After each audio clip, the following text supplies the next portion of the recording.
What we would like to talk about tonight is a variety of things. We'd like to share a little bit about how we both became involved and interested in science, but also share some of the scientific evidence that we have that explains exactly how our climate is changing.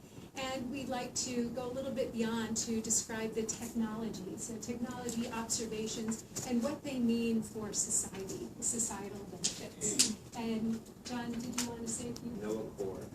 And so it's 321 people that are authorized by law to work for NOAA, and you drive about 17 ships and 13 planes or so, and you do the scientific flights and charting for the nation. So, first of all, a few ways that we became involved in science. I know everybody has their story.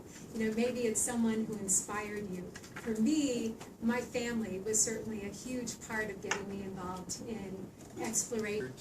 you can pull up sea ice extent from, let's say, the National Snow and Ice Data Center and see for yourself. Ocean heat content and sea level, the sea level rise. I can't see the other one over there. Humidity. Snowfall is decreasing through time. Glaciers are decreasing in general. And yeah, these are just signs that we have evidence to support these changing conditions based on a warming world. But as we were saying in the breakout session, so this is something you can bring to the class where you can actually go out and get your local data and run that number yourself and find out if there's a couple of small unmanned aircraft up there. And this is a really neat project because we'll have a really small foam plane about this big that's going to actually fly out and then turn itself into a buoy basically, and then drop a strand to get the temperature readings of the ocean over time. And then we'll have a couple of other ones that are a little bit larger like you saw in the picture, except a couple feet longer, like 9-foot wingspan.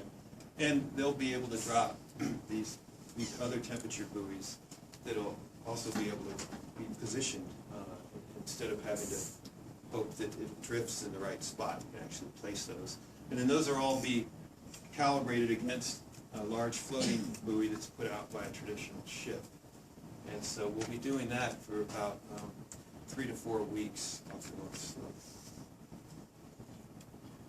And so we were talking in the class about, you know, if the sea ice melts, it's already in the water, so that's not necessarily going to bring up your sea level rise, whereas if it was on Greenland, it's the ice sheet, it'll melt in and it'll bring it up. Here's a picture from down in Florida. So you have a home and a storm drain, but now with the little bit of increase each year, when you have the extreme tides, the water's actually coming up through storm drains and then kind of flooding the properties, and they're seeing that down there right now. We can determine our sea level changes through a variety of different means. One of them is through satellite altimetry. And so you can see one of the Jason satellites, we use that word to a great extent in science, sending a signal down and determining the height of the surface of the ocean.